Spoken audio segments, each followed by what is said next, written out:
ये बहुत एक छोटा रास्ता है।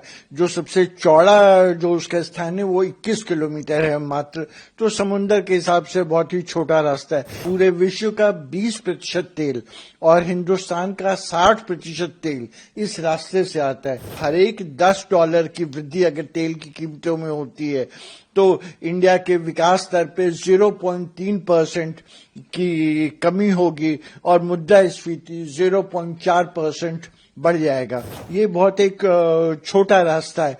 जो सबसे चौड़ा जो उसका स्थान है वो 21 किलोमीटर है मात्र, तो समुद्र के हिसाब से बहुत ही छोटा रास्ता है। लेकिन इसमें चिंता का विषय ये है कि पूरे विश्व का 20% तेल और हिंदुस्तान का 60% तेल इस रास्ते से आता है। तो अगर ये रास्ता बंद हो जाएगा तो तेल की कीमतों में बहुत भयानक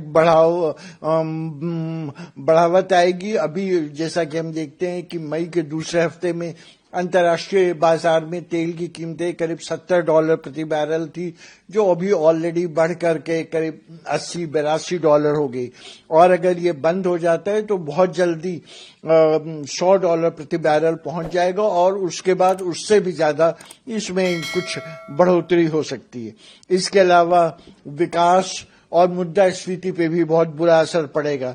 हम लोगों ने कुछ आंतरिक ढंग से कुछ एक्सरसाइज की है और पाया है कि हर एक $10 की वृद्धि अगर तेल की कीमतों में होती है तो इंडिया के विकास दर पे 0.3% की कमी होगी और मुद्रास्फीति 0.4% बढ़ जाएगा।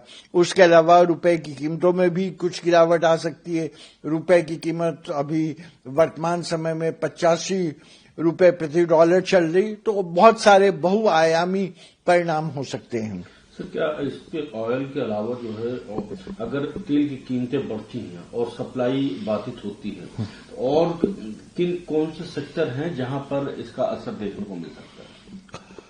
देखिए, तेल एक ऐसी चीज है जो सभी इंडस्ट्रीज में एक बहुत क्रूशियल इनपुट है। तो सबसे पहले तो पूरी अर्थव्यवस्था पर इसका व्यापक असर पड़ेगा।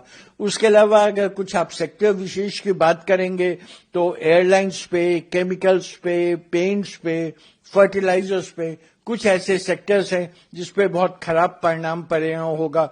उसके अलावा इन्वेस्टर सेंटिमेंट, जो भारत में विदेशी निवेशक पैसा लगाते हैं, उनके लिए भी कुछ एक खराब संदेश जाता है। और हमने देखा है वैश्विक इतिहास के आधार पे हमेशा अनिश्चितता का जब माहौल होता है तो निवेशक हमेशा गोल्ड और US डॉलर की तरफ भागते हैं। तो ऐसे हालात में इंडिया से कुछ पैसे का आउटफ्लो भी हो सकता है।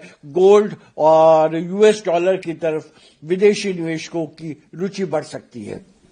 मतलब सोने की कीमतों में तेजी देखी जा सकती है। सोने की कीमत में तेजी देखी जा सकती है। ऐसी स्थिति में इंडिया क्या करे सर? ऐसी स्थिति में इंडिया एक तो आमतौर पे पहले माना जाता था कि ये इजराइल हमसे बहुत दूर है। ज्योग्राफिकली आप देखेंगे तो मेरा ख्याल है तकरीबन 4000 किलोमीटर शायद या कुछ उससे अधिक होगा हमको इसके। लेकिन आज जैसे कि भारत में हमेशा कल्पना की गई है वसुधैव कुटुंबकम, पूरी दुनिया एक दूसरे से बहुत ज्यादा जुड़ी हुई है इंटरडिपेंडेंसीज और इंटरलिंकेज से। तो भारत को अपनी कूटनीति पहल बढ़ानी होगी, एनर्जी के सोर्सेस को विकेंद्रीकरण करना होगा, अपनी अर्थव्यवस्था पर एक नजदीकी से नजर रखनी होगी और स्ट्रेटेजिक ऑटोनॉमी को एक संरक्षण देने की आवश्यकता है जिससे हम अपना इंडिपेंडेंट स्टैंड ले सकें, लेकिन इन माहौल से, इन चीजों से दूर ना रहें।